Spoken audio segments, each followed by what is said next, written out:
Hello बच्चों, my self VK Garg. और इस वीडियो में हम लोग देखने वाले हैं इलेक्ट्रोमैग्नेटिक वेव्स का one shot quick revision video बेटा। वैसे तो ये बहुत ही छोटा सा चैप्टर है बेटा, बट ये छोटा सा चैप्टर आपको +4 मार्क्स दे जाता है।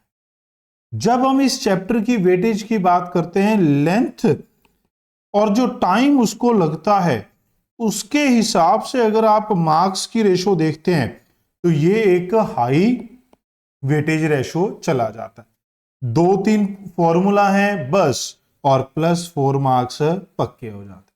तो हर टीचर, हर मेंटर बच्चे को ये कहता है बेटा ये चैप्टर तो आपको कर ही लेना चाहिए, क्योंकि ज्यादातर चांस है कि आप इसका क्वेश्चन पेपर में ठीक करके आएंगे अगर आपने ये पढ़ा हुआ है। अगर छोड़ दिया तो फिर बात अलग है। तो क्या कहता है, फटाफट से आप इस वीडियो की ड्यूरेशन से भी आइडिया लगा सकते हैं बच्चों कि इसकी लेंथ कम है, छोटा सा चैप्टर। ओके, मुझे तो रिकॉर्डिंग के बाद ही पता चलेगी, बट आपको तो पहले से ही दिख रही होगी। तो शुरू करते हैं इलेक्ट्रोमैग्नेटिक वेव। बस मैं आप लोगों को यही एक छोटी सी बात कहना चाहूंगा, हर वीडियो में कहता हूं कि मैक्सिमम लाइक करें बेटा, कमेंट करें, अपने मैक्सिमम दोस्तों के साथ शेयर करें। पॉसिबल हो तो आप हाइप भी कर सकते हैं। पहला है stationary charge producers electric field. Stationary charge producers electric field. Uniformly moving charge producers electric field and magnetic field. Accelerating charge produce electric field, magnetic field, EMF. पहला क्वेश्चन तो इनके ऊपर ही आ जाता है। यहां एक्सेलरेटिंग हो या डी एक्सेलरेटिंग हो, दोनों बातें सेम है बेटा। बस यूनिफॉर्म हो, नॉन यूनिफॉर्म हो, कैसा भी एक्सेलरेशन हो तो वो ईएम वेव जनरेट करता है। फिर आता है बेटा डिस्प्लेसमेंट करंट। डिस्प्लेसमेंट करंट क्या होता है कि जब हम किसी कैपेसिटर को चार्ज कर रहे हो, जब ये कैपेसिटर चार्ज कर रहा होगा तो इसमें ये करंट फ्लो करेगा, ये चार्ज इंक्रीज कर रहा होगा बेटा। क्या ये बात समझ रहे हैं? During the charging of capacitor, during the charging और डिस्चार्जिंग, चार्जिंग हो या डिस्चार्जिंग हो, दोनों में ही हमें ये डिस्प्लेसमेंट करंट देखने को मिलता है बेटा। क्लियर है? दोनों में ही हमें ये डिस्प्लेसमेंट करंट देखने को मिलता है। क्या होता है? ये हमारे पास होता है equivalent to the current associated with changing electric flux is called displacement current. जब हमारे पास किसी रीजन में से इलेक्ट्रिक फ्लक्स वेरी करता है बेटा, तो उसके साथ एसोसिएटेड करंट को हम ये डिस्प्लेसमेंट करंट कह देते हैं। ओके, क्योंकि जैसे हमने मैग्नेटिज्म ईएमआई में देखा था, magnetic field, varying magnetic field producers electric current बेटा। Varying magnetic field producer electric current. वही यहां पर कहा है कि varying electric flux can produce magnetic field, उसकी वजह से हम यहां डिस्प्लेसमेंट करंट लिखते हैं। होता क्या है कि जब हमारे पास एक कैपेसिटर में ये करंट यहां पर आ रहा है तो यहां कैपेसिटर की प्लेट्स के बीच में एक मैग्नेटिक फील्ड नोटिस किया गया।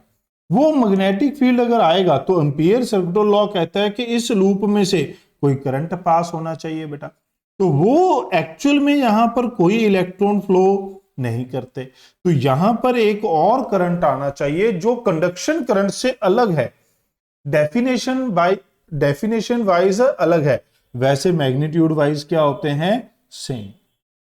क्लियर बेटा? तो ये क्या कहता है कि ये हमारे पास क्या होगा? डिस्प्लेसमेंट करंट होगा। इसकी हमें कुछ खास जरूरत नहीं पड़ती, क्या जरूरत पड़ती है वो आगे बताता हूं। फिर हमारे पास क्वेश्चन आता है, बेटा, क्योंकि मैंने आपको कहा है ना कि ये नोट्स हमारे पास किसी बच्चे से बनवाए जाते हैं तो वो उतना रिलेट करके चीजों को ड्रॉ नहीं कर पाते। ये डायग्राम इसके साथ एसोसिएटेड है कि अगर हमारे पास ये एक प्लेट है जिसका रेडियस आर है, अब जो फ्लक्स है वो तो इस पूरे रीजन में होगा बेटा। तो जो डिस्प्लेसमेंट करंट है आप ऐसा मान सकते हैं कि वो इस पूरे एरिया के ऊपर ऐसे डिस्ट्रीब्यूटेड है जैसे करंट डेंसिटी होती है। तो इस स्मॉल एरिया में से डिस्प्लेसमेंट करंट कितना होगा? एक लूप जिसका रेडियस कितना है? आर है। तो बेटा, तो वो कैसे आएगा? Displacement current through the loop, total displacement current, ये एरिया के प्रोपोर्शनल होगा। तो आईडी क्या है बेटा? आईडी डैश क्या है? ये है displacement current through loop, displacement current through loop, और ये हमारे पास क्या है, total displacement current, total displacement current. क्या ये बात समझ में आई? तो इस छोटे से लूप में करंट जो जाएगा वो एरिया के प्रोपोर्शनल होगा बेटा। इस बात को आपको समझना है, इसके ऊपर आपको क्वेश्चन देखने को मिल जाते हैं, समझे? तो ये डिस्प्लेसमेंट करंट का फॉर्मूला हो गया, ये इसकी वेरिएशन, ये यूनिफॉर्मली इस एरिया के ऊपर डिस्ट्रीब्यूटेड होता है। तो जितने एरिया में से निकालना है, टोटल एरिया को उससे डिवाइड कर दीजिए, उसमें से करंट आ जाए, ठीक है? और ये कब होगा? During the charging and discharging. यहां से मैक्सवेल ने एक जो है इक्वेशंस दी, मैक्सवेल ने इन 4 इक्वेशन को वेरीफाई किया था बेटा। गॉस लॉ ऑफ इलेक्ट्रोस्टैटिक में कोई मॉडिफिकेशन नहीं, गॉस लॉ ऑफ मैग्नेटिज्म में कोई मॉडिफिकेशन नहीं, फैराडे लॉ ऑफ ईएमआई में कोई मॉडिफिकेशन नहीं, बट एम्पियर सर्कुलर लॉ में इन्होंने मॉडिफाइड कर दिया, तो इसको बोल दिया मॉडिफाइड एम्पियर सर्कुलर लॉ, या फिर इसे बोल देते हैं एम्पियर मैक्सवेल लॉ बेटा। क्लियर है? तो ये भी कह देते हैं। वहां पर क्या था? Mu not I. यहां पर 2 तरीके का करंट है, एक कंडक्शन, एक डिस्प्लेसमेंट। अगर करंट फ्लो कर रहे हो, sorry charge carrier electron flow कर रहे हो तो कंडक्शन करंट, अगर इलेक्ट्रिक फ्लक्स चेंज कर रहा हो तो उसके कॉरस्पॉन्डिंग डिस्प्लेसमेंट। ओके बेटा। फिर इसी की वजह से हम मैग्नेटिक फील्ड लिखते हैं। जैसे हमने कहा कि कैपेसिटर की इन प्लेट्स में हमें क्या देखने को मिलेगा? Magnetic field. तो वो मैग्नेटिक फील्ड कितना होगा बेटा? अगर आर लेस देन आर है, जो हमारे पास वो लूप का रेडियस था वो लेस देन आर है बेटा, तो ये मैग्नेटिक फील्ड का फॉर्मूला है। ग्रेटर देन आर है, यानी कि आउटसाइड लाई कर रहा है, तो ये हमारे पास फॉर्मूला है। अब इसको याद कैसे रखेंगे? ये क्या कोई नए फॉर्मूले हैं? नहीं बेटा, these are similar to thick wire बेटा। एक करंट कैरिंग थिक वायर की इनसाइड पॉइंट पे फील्ड क्या लिखा था? Mu naught by 2 pi I by pi R square into R. अगर मैं आपको याद दिलाऊं तो mu naught by 2 J cross R लिखते हैं बेटा, magnetic field due to a thick wire. तो ये जे की वैल्यू होती है I by pi R square. यहां जो आई है ये हमारे पास टोटल प्लेट के ऊपर आई है बेटा। ये आई डिस्प्लेसमेंट करंट भी कह सकते हो और वायर में कंडक्शन करंट भी कह सकते हो, क्योंकि ये दोनों क्या होंगे बेटा? सेम होंगे। क्लियर है? ये दोनों क्या होंगे? सेम। फिर अगर आप देखें बाहर वाले पॉइंट पे, बाहर वाले पॉइंट से हमारा मतलब है ये वाला बेटा, बाहर वाले पॉइंट से हमारा क्या मतलब है? ये वाला पॉइंट। क्या ये बात समझ रहे हो? ये वाला पॉइंट बेटा। ओके, इस पॉइंट पे अगर आप देखेंगे तो बाहर वाले पॉइंट पे मैग्नेटिक फील्ड क्या होता है? Mu naught by 2 pi I by R होता है। समझे? तो वही फॉर्मूला आई की जगह यहां क्या है? D Q by D T. I की जगह यहां क्या है? D Q by D T. बाकी सब फॉर्मूला क्या है? सेम है। वही वेरिएशन बेटा, inside the point linearly increase करेगा और बाहर वाले पॉइंट पे ये इनवर्सली डिक्रीज करेगा। क्या ये बात समझ में आई बेटा? सभी में इसी तरीके की वेरिएशन चलती है। फिर आते हैं बेटा इलेक्ट्रोमैग्नेटिक वेव्स, ईएम वेव, इसकी properties. EM wave are transverse wave in nature. ठीक है, ये जो हमारे पास वाई है, ये एक्स है, ये जेड है।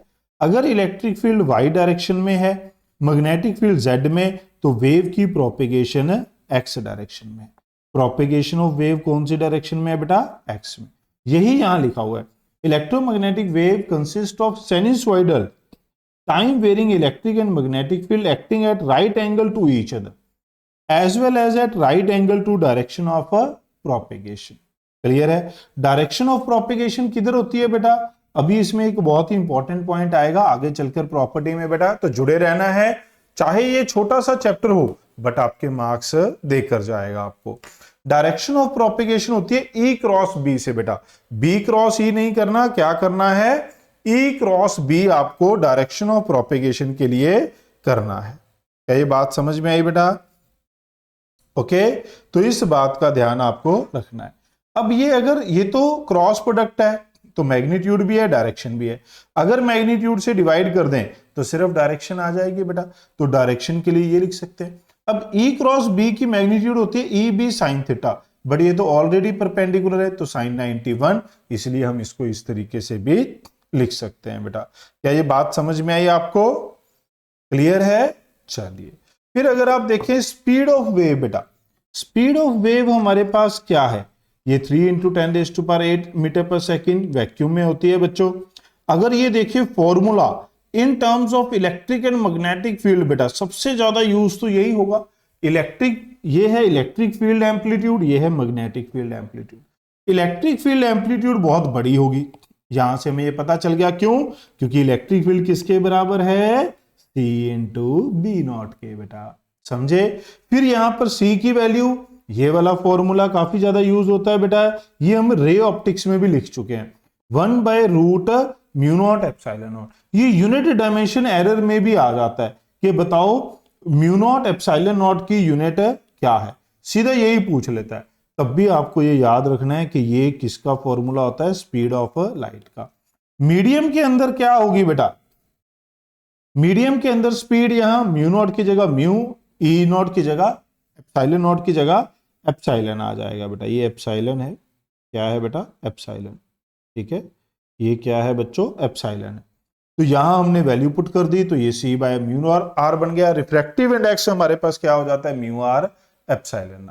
समझे बेटा? ये जो होते हैं ये चार्जलेस होते हैं, ये electric field and magnetic field से डिफ्लेक्ट नहीं होते।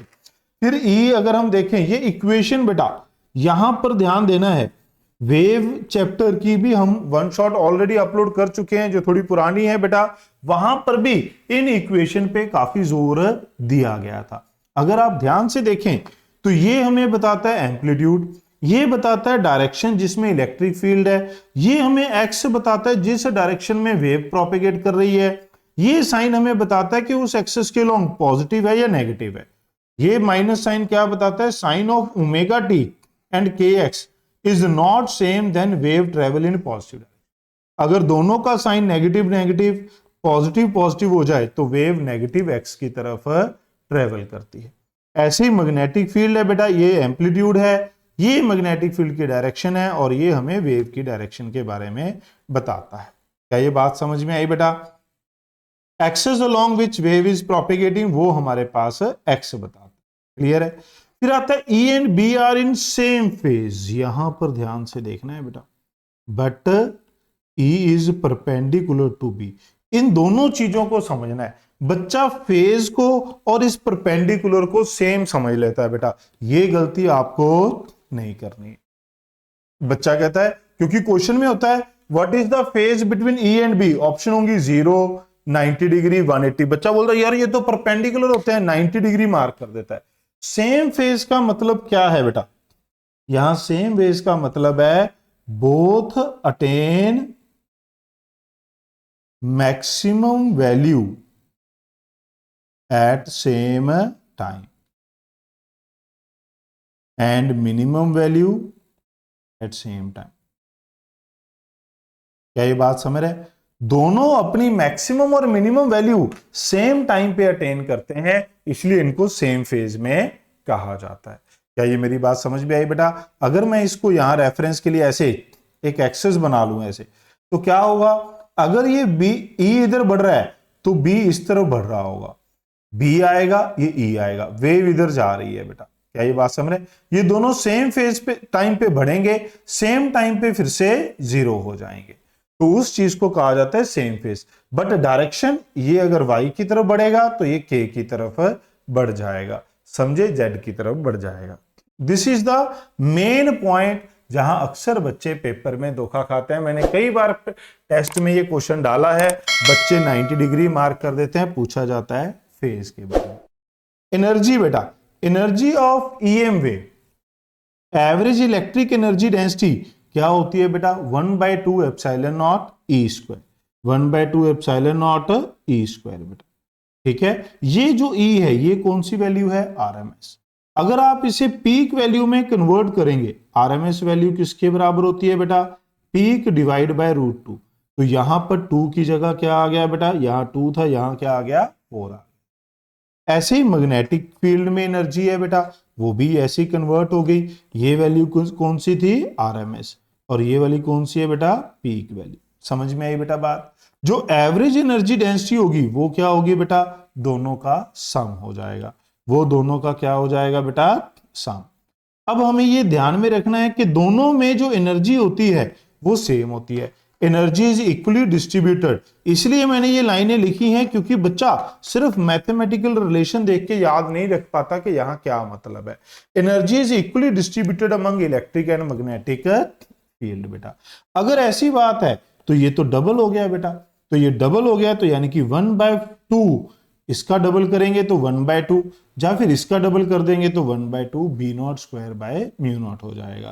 क्या आप इस बात को याद रखेंगे बेटा? ओके, ध्यान में। दूसरा, यहां कुछ और पॉइंट भी है जो आपको ध्यान में रखना है बेटा।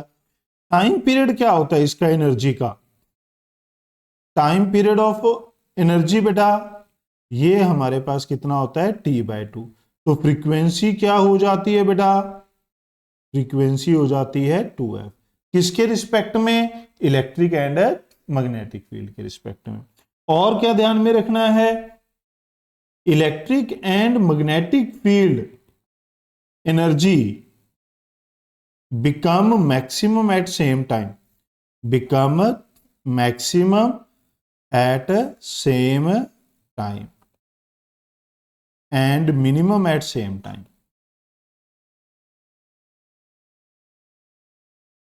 क्या ये बात समझ में आई? अक्सर ये बच्चा धोखा खाता है बेटा इन पॉइंट्स में। एनर्जी, बच्चा सोचता है जब इलेक्ट्रिक फील्ड की एनर्जी मैक्सिमम होगी तो मैग्नेटिक फील्ड की मिनिमम होगी। क्यों? हमने ज्यादातर चैप्टर में कंजर्वेशन ऑफ एनर्जी पढ़ा है, एक एनर्जी मैक्सिमम तो दूसरी मिनिमम। बट ये ट्रेवलिंग वेव है बेटा, ट्रेवलिंग वेव चैप्टर में भी हमने ये पढ़ा है कि जो kinetic energy and potential energy है वो दोनों सेम टाइम पे ही मैक्सिमम एंड मिनिमम होते हैं। तो electric and magnetic field energy ये सेम टाइम पे मैक्सिमम और सेम टाइम पे मिनिमम होंगे बेटा। क्लियर है? इस बात को आपको समझना है। बच्चे अक्सर इन थ्योरेटिकल पॉइंट में मार्क्स गवा देते हैं। फिर आते हैं बेटा intensity, energy per unit area per unit time. जब आप इसको ऐसे लिखेंगे तो ये बन जाता है energy density into speed. Energy density कितनी है बेटा, हाफ एप्सिलॉन नॉट E0²।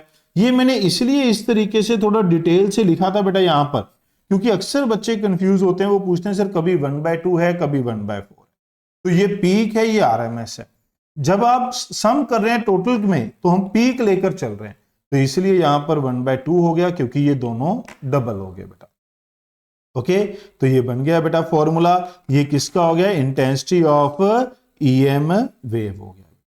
जब यहां पर आप CB0 को, E0 किसके बराबर था बेटा, CB0 के बराबर था, यहां पुट करेंगे तो ये क्या बन जाएगा बेटा, ये बन जाएगा 1/2B। ये E है बेटा, ठीक है, ये क्या है, E इलेक्ट्रिक फील्ड है। एप्सिलॉन नॉट अलग होता है, यहां बच्चे एप्सिलॉन नॉट और E में ही कंफ्यूज होते रहते हैं।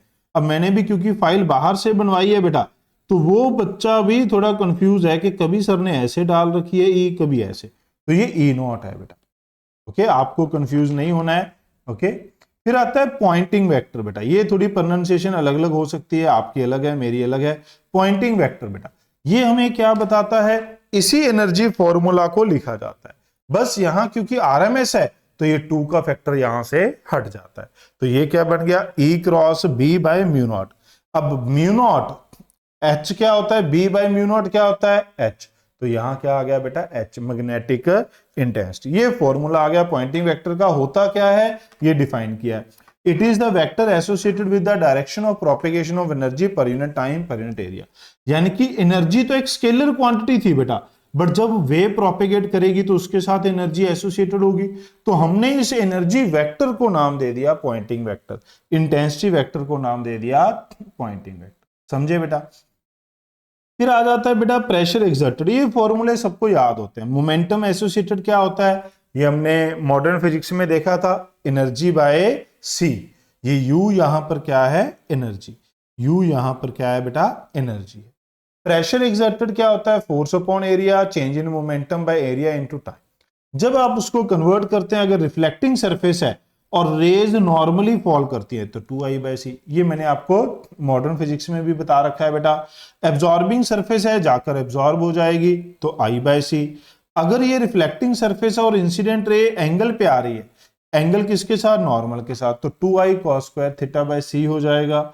अगर पार्शली रिफ्लेक्टेड ईएम वेव है बेटा, आई कितनी और जा कितनी और रही है, तो ये हमारे पास 1/r आ जाए। आर क्या है बेटा, फ्रैक्शन ऑफ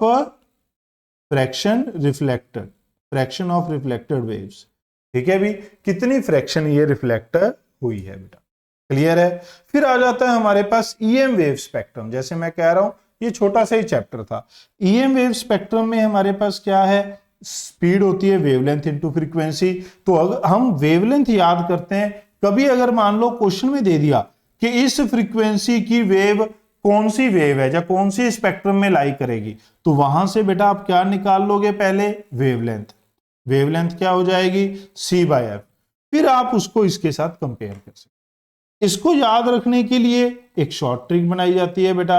अगर ये पैट आप भूल जाते हैं, वैसे तो ये नॉर्मल सी बात है, याद होनी चाहिए। क्या है बेटा वो, ये जी के लिए गड्डी या गाड़ी कह सकते हैं, एक्स के लिए एक्स, यू के लिए यू, विजिबल के लिए वी, गाड़ी एक्स यू वी, इन इंफ्रारेड के लिए इन, माइक्रोवेव के लिए माई, रेडियो के लिए रेंज। कि गाड़ी X U V in my range, हो सकता है अभी आपकी रेंज में ना हो, है ना, काफी सारे बच्चों की, बट जब आप एमबीबीएस कर लेंगे, फिर एमडी कर लेंगे, एक अच्छी पोस्ट पे पहुंचेंगे, तो definitely this will be in your range.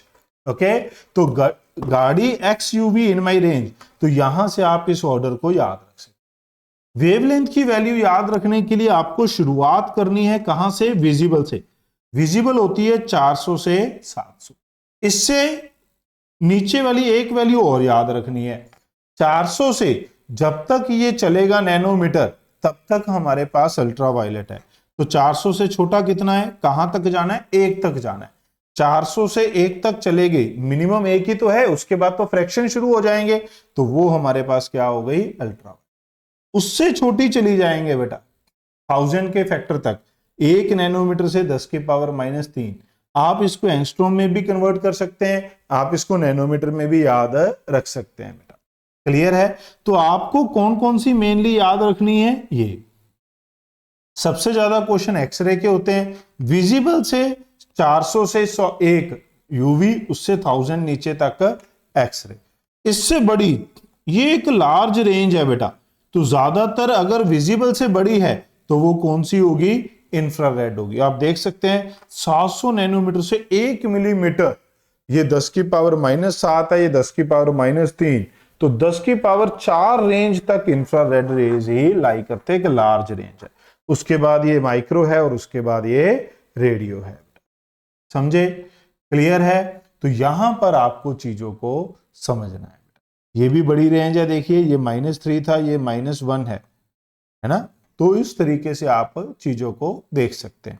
फिर ये बस ये इधर था, इधर वेवलेंथ बढ़ेगी जब आप इधर से आएंगे और ऊपर फ्रीक्वेंसी बढ़ेगी।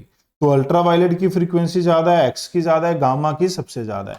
विजिबल से जब आप नीचे की तरफ आएंगे, इंफ्रारेड की वेवलेंथ ज्यादा है, माइक्रोवेव की वेवलेंथ ज्यादा है, रेडियो वेव की वेवलेंथ ज्यादा है। यहां मैंने वेवलेंथ बोला है, यहां मैंने फ्रीक्वेंसी बोला है, थोड़ा सा ध्यान में, क्लियर है बेटा। कोई ज्यादा बड़ी बात नहीं है, ज्यादातर बच्चों को स्पेक्ट्रम याद होता है। मेनली 2 हैं, एक्सरे और विजिबल, तो सबको याद ही होती है।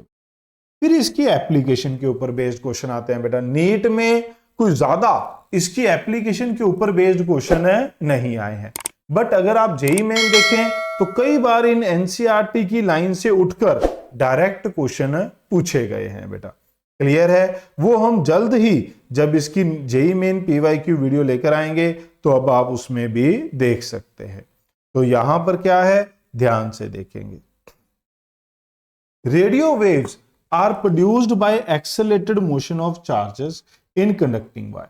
They are used in radio and television communication system. ये मैंने हाईलाइट कर दिया, जो मेजर पार्ट है इसका, जो आपको याद होना चाहिए। फिर क्या है, बाकी आप पूरा पढ़ सकते हैं बेटा, एनसीईआरटी का है। Cellular phones use radio wave to transmit. तो television, radio communication, cellular phone की कम्युनिकेशन में कौन सी यूज होगी, रेडियो होगी। फिर आता है माइक्रोवेव। माइक्रोवेव जो है हमारे पास, ये हमारे पास क्या है, are produced by special vacuum tubes called, ये हमारे पास कैलिस्ट्रॉन। अगर आप जेई मेन के पीवाईक्यू देखेंगे तो उसमें मैट्रिक्स मैच में इसका जिक्र किया गया है। तो वो पूछता है मतलब कौन सी वेव किसके साथ एसोसिएटेड है, तो microwave is associated with the klystron. फिर magnetron, gun diode, these are suitable for radar system. इसके ऊपर बेस्ड भी क्वेश्चन आया है बेटा। रेडार सिस्टम में कौन सी यूज होती है, माइक्रोवेव। एयरक्राफ्ट नेविगेशन के ऊपर भी बेस्ड क्वेश्चन आ चुका है, कौन सी है, microwave. Radar provide the basis of speed gun use to time fast balls, tennis serve and automobile. ये सारी चीजों में भी काम आता है।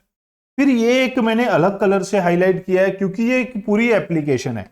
माइक्रोवेव तो घरों में भी यूज होती है बेटा, अवंस में, है ना, खाना फटाफट से गर्म कर लेते हैं।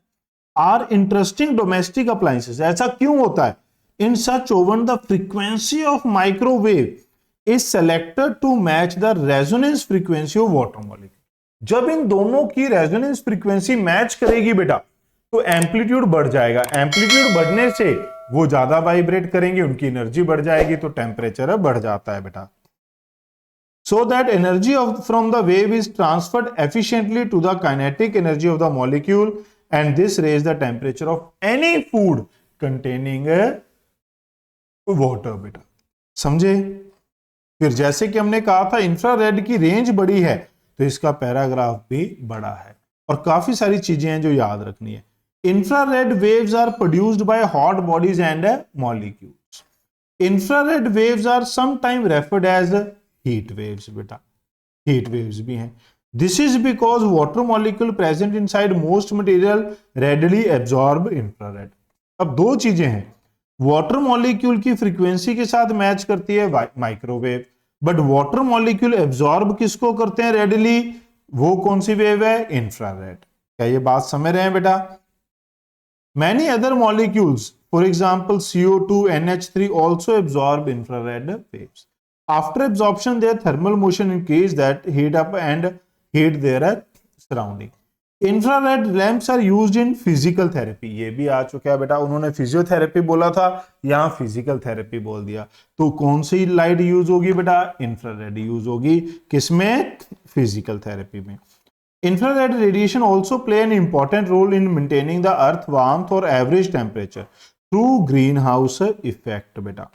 Incoming visible light which passes relatively easily through atmosphere is absorbed by the earth's surface and radiated as infrared. ये थर्मल रेडिएशंस कौन सी होती हैं बेटा, जो हमने यहां पर भी कहा हीट वेव, कि जब किसी बॉडी ने अर्थ सरफेस ने रेडिएशन अब्सॉर्ब कर ली, इसके बाद जब वो इमिट करेगी तो वो कौन सी होती हैं बेटा, इंफ्रारेड रेडिएशंस होती हैं। This radiation is trapped by greenhouse gases such as carbon dioxide and water vapor. Infrared detectors are used in Earth satellite both for military purpose and to observe growth of crop बेटा। तो ये satellite में भी use होते हैं। Okay, फिर आ गया semiconductor light, यानी कि लाइट एमिटिंग डायोड बेटा। Semiconductor light emitting diode LED also emit infrared and widely used in the remote switches of household electronic systems such as TV sets, video recorder and this। तो अगर आप ध्यान से देखें तो जो हमारे पास टीवी रिमोट्स होते हैं, हम दूर से बैठ के अपना चैनल बदल लेते हैं टीवी का, वो जो रिमोट के अंदर सेंसर है वो कौन सा है, इंफ्रारेड रेडिएशन को यूज करके वो जो रिमोट है वो टीवी के साथ जो है कम्युनिकेट करता है बेटा। क्या ये बात समझ में आई बेटा सबको, ठीक है। In this it is the most familiar form of electromagnetic wave. It is the part of the spectrum that is detected by human eye. Visible ray, human eye बेटा। ये क्या है, for example snake can detect infrared waves बेटा। snakes क्या detect कर सकते हैं, infrared।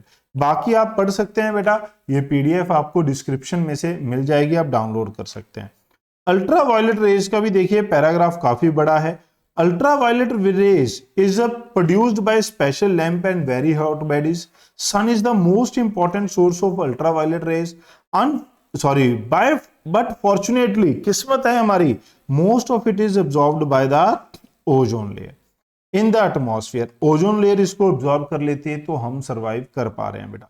UV light in large quantity has harmful effect on human, exposure to UV radiation induce the production of more melin, okay, melanin बेटा, ठीक है। इसके ऊपर बेस्ड भी जेई मेन में क्वेश्चन आ चुका है। मेलानिन के साथ क्या रिलेट करता है? Ultraviolet. Causing tanning, tanning of the skin is caused by ultraviolet, okay. Ultraviolet radiation is absorbed by ordinary glass, hence one cannot gate tan और sunburn through the glass window. ये ग्लास भी green house effect में काम करते हैं बेटा। ये ultraviolet को तो जो है एब्जॉर्ब कर लेते हैं, जहां हम कहते हैं ज्यादा हाई फ्रीक्वेंसी को तो पास होने देते हैं, बट इंफ्रारेड को ट्रैप कर लेते हैं ना, वो भी एक इफेक्ट होता है। बट यहां एब्जॉर्प्शन का है, glass ordinary UV radiation is absorbed by ordinary glass बेटा। Welder wear special glass goggle और face mask with glass window to protect their eyes from the large amount of UV produced by welding arc. Due to its shorter wavelength, UV radiation can be focused in a very narrow beam for high precision, such as LASIK for eye surgery बेटा। क्या ये बात समझ रहे हैं? LASIK eye surgery में भी ये यूज होता है, ये भी क्वेश्चन पूछा जा चुका है। UV lamps are used to kill germ in water purifier, ये भी पूछा गया है। वाटर प्योरीफायर के साथ क्या रिलेटेड है? UV. Ozone layer in the atmosphere play protective role, hence it is depletion by chlorofluorocarbons gas such as freon is a matter of international concern. अभी जो पहले के जो रेफ्रिजरेटर थे उनमें CFC थी बेटा, फिर बाद में ये बैन कर दी गई है। फिर कुछ सालों तक लिख के आता रहा कि भाई these are free from CFC, अब हट गया क्योंकि सभी जगह से ये हटा दी गई है बेटा। फिर आता है बेटा एक्सरेज, बस एक्सरे और गामा रे बचा है बच्चों, बने रहें और वीडियो को लाइक जरूर करें बेटा।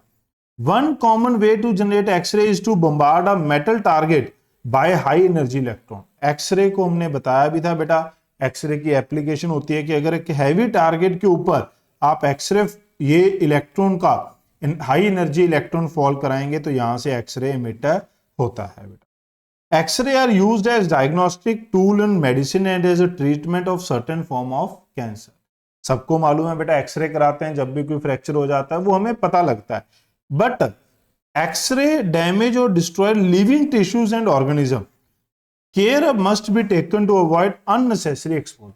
बहुत ज्यादा एक्सरे का एक्सपोजर नहीं होना चाहिए, इसलिए एक्सरे रूम के आगे वार्निंग भी लगी होती है कि इसमें अननेसेसरी आपको नहीं जाना है। Gamma rays बेटा, they lie in the upper frequency range of the electromagnetic spectrum. This high frequency radiation is produced by nuclear reactions. Nuclear reaction में हमने पढ़ा था ना, अल्फा बीटा गामा, ठीक है बेटा। जब एक न्यूक्लियस अल्फा बीटा गामा के बाद अल्फा बीटा इमिट करने के बाद अनस्टेबल होता है तो स्टेबिलिटी के लिए वो गामा रेडिएशन इमिट करता है, and also emit by radioactive nuclei, वही है बेटा ये। They are used in medicine to destroy cancer cell. Cancer cell के डिस्ट्रॉय करने के लिए काम आता है। और यहां एक्सरे में क्या था? Treatment of certain form of cancer. तो आपको ध्यान रखना है दोनों में ही कैंसर वर्ड आ रहा है। तो इसके साथ ये हमारे पास लास्ट में क्या बचता है बेटा? इसमें टेबल बचता है। टेबल में बाकी तो वही सारी चीजें हैं जो ऊपर लिखी गई हैं, बट यहां पर देखिए हाईलाइट जो करके बताया गया है, इसके ऊपर बेस्ड भी आपको PYQ मिल जाएंगे। जैसे ये क्या है? एक्सरे का, एक्सरे ट्यूब और इनर शेल ऑफ इलेक्ट्रॉन, ये है जो मेन इसका प्रोडक्शन है। तो ये सारी चीजें आपको पढ़नी है बेटा। इसी में से कोई एक क्वेश्चन बन सकता है जो आपको +4 दे सकता है। तो आपने देखा एक बहुत ही छोटी सी वीडियो, आधे घंटे की वीडियो आपके +4 मार्क्स सिक्योर कर सकती है। बस हमें सपोर्ट करने के लिए लाइक करें, कमेंट करें, शेयर करें और हाइप करें बेटा। इस वीडियो में इतना ही था, जल्द मिलेंगे नेक्स्ट वीडियो में। Thanks for watching, remember to like, comment and share.